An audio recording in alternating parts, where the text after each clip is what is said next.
इनमें और अंग्रेजों में कोई फर्क नहीं, सिर्फ कलर का फर्क है। ये भी पहले सतह में काबिज हुए और फिर सतह के माध्यम से आज ये देश की राजनीति के माध्यम से पूरे देश के व्यापार पे अपने आदमियों का कब्जा करा रहे हैं। ईस्ट इंडिया कंपनी आई, उन्होंने पहले व्यापार पे कब्जा किया, ईस्ट इंडिया कंपनी ने, और व्यापार के माध्यम से देश की सतह पे कब्जा कर लिया। क्या क्या बेचोगे? सारे एयरपोर्ट, जहाज बेच दिए। आप देश की संपत्ति के कस्टोडियन हो, मालिक नहीं। आप इसको बेचने की गलती मत करो, देश बर्बाद करने की मत करो।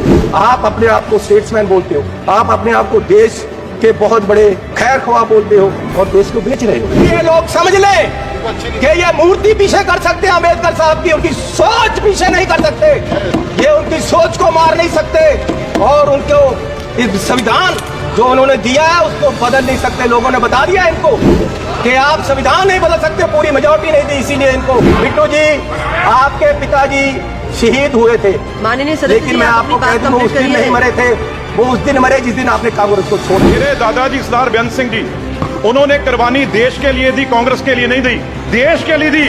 और ये इस चन्नी की ये अपनी जायदाद पूछे इनको, ये आप गरीबी की बात कर रहे हैं। अगर सारे पंजाब से सबसे अमीर आदमी ये ना हो और सबसे करप्ट ना हो, मैं अपना नाम बदल दूंगा। हजारों करोड़ का मालिक ये चरणजीत चन्नी है। और ये गोरा किसको कह रहे हैं? माननीय सदस्य सोनिया गांधी जी, वो कहाँ के हैं ये पहले बताएं भाई। सोनिया गांधी जी कहाँ के हैं? ये सबसे मीटू में, ये सारे केसों में ये सबसे करप्ट। मेरे लड़के की शादी गुरुद्वारा में हुई, आज तक पुलिस पूछ रही है कि लंगर में क्या क्या पका था। आज तक 2 साल से पुलिस पूछ रही है मुझे, और इस शादी में हजारों करोड़ रुपया लगा है, और प्रधान जी बुके लेकर जा रहे हैं, प्रधानमंत्री जी, और उनका स्वागत कर रहे हैं। गरीब को लूटा जा रहा है, गरीब के पास खाने के लिए पैसा नहीं है, और प्रधानमंत्री जी वहाँ बुके लेकर हजारों करोड़ की शादी में जा रहे हैं। हर रोज इमरजेंसी की बात करते हैं कि इमरजेंसी, लेकिन जो देश में आज अनडिक्लेयर्ड इमरजेंसी है उसका क्या है? इमरजेंसी ये भी है कि एक मशहूर नौजवान जो एक मशहूर सिंगर था, उसको गोलियों मार के मार दिया गया। आज तक सिद्धू मूसेवाला, उसके परिवार को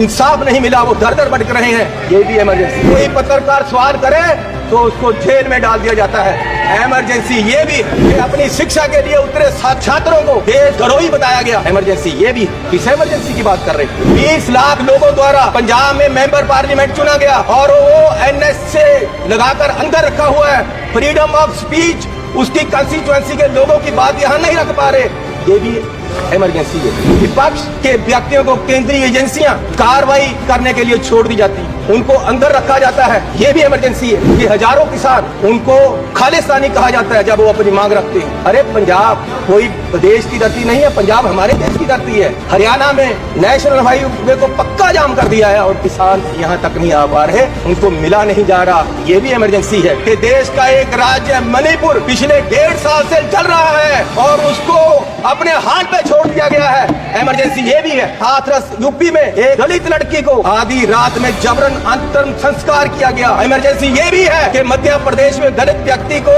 के सिर पर, मुंह पर पेशाब कर दिया गया, इमरजेंसी ये भी है। कि अपनी इज्जत के लिए धरना दे रही महिलाओं, पहलवानों को प्रदर्शन में प्रोपेगेंडा बताया गया, इमरजेंसी ये भी है। डॉलर की कीमत ज्यादा होने से जो रुपया गिरा, उसके बारे में मोदी जी ने उस समय बोला था, समझ नहीं आ रहा प्रधानमंत्री जी गिर रहे हैं या रुपया गिर रहा है। कभी कभी तो लगता है कि रुपए की और सरकार के बीच कंपटीशन चल रहा है, कि सरकार ज्यादा गिर रही है या रुपया ज्यादा गिर रहा है। और मोदी जी ने कहा था, जिस देश का रुपया कमजोर होता है उस देश की सरकार कमजोर होती है, उस देश का प्रधानमंत्री कमजोर होता है। मैं आज कहता हूँ कि आज देश का रुपया कमजोर हो रहा है, आज देश की इकोनॉमी डूब रही है। क्या देश का रुपया कमजोर हो रहा है, या प्रधानमंत्री जी कमजोर हो गए हैं, या देश की सरकार कमजोर हो रही है? प्रधानमंत्री जी ने 2014 के पेट्रोल की कीमतें बढ़ रही हैं, और मनमोहन सिंह जी को कोई फर्क नहीं पड़ रहा, देश डूब रहा है। तो पिछले 10 सालों में पेट्रोल की कीमतें 23 रुपए बढ़ गई। पिछले 10 सालों में पेट्रोल की कीमत, डीजल की कीमतें 35 रुपए बढ़ गई हैं। मैं पूछना चाहता हूँ कि ये पेट्रोल बढ़ रहा है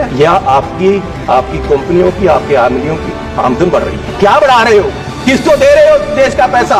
कहाँ जा रहा है पैसा? गरीब लूटा जा रहा है। आप गाड़ी फुल कराने जाओ, 50 लीटर तेल डलवाओ, 2000 रुपया सरकार को चला जाता, 4 रुपए प्रति किलोमीटर हर व्यक्ति देश का गरीब सरकार को देता है चलने का। 1 किलोमीटर चलो 4 रुपए सरकार को गए, और सरकार 14 लाख करोड़ के घाटे में बैठी है। और फिर ये कहते हैं जी बजट में बहुत कुछ मिला। मैं एक एयरपोर्ट पे गया माननीय चेयरमैन जी, तो मुझे एक आदमी आया, उसने गुलदस्ता दिया, मेरा स्वागत किया, अभिनंदन है आपका। मैंने कहा भैया आप कौन हो, मेरा अभिनंदन क्यों कर रहे? बोले जी हम अडानी जी की तरफ से आपका स्वागत कर रहे। मैंने कहा भैया आप मेरा स्वागत क्यों कर रहे हो? बोले जी अब ये एयरपोर्ट हमारा है, अब हमें इसके मालिक है, 50 साल के लिए हमने ले लिया। तो मैंने कहा यार चलो ठीक है आपने ले लिया, तो आपका धन्यवाद। मैं जहाज में चला गया, जहाज में गया, वहां फिर मुझे बुक्के मिला, वो कहते हैं जी आपका स्वागत है, हम कंपनी की तरफ से कर रहे हैं। मैंने कहा यार इंडियन एयरलाइन का जहाज है, आप क्या कर रहे हो, आप कौन हो? बोले जी ये जहाज अब हमारी कंपनी का है, ये मोदी जी ने हमें बेच दिया है।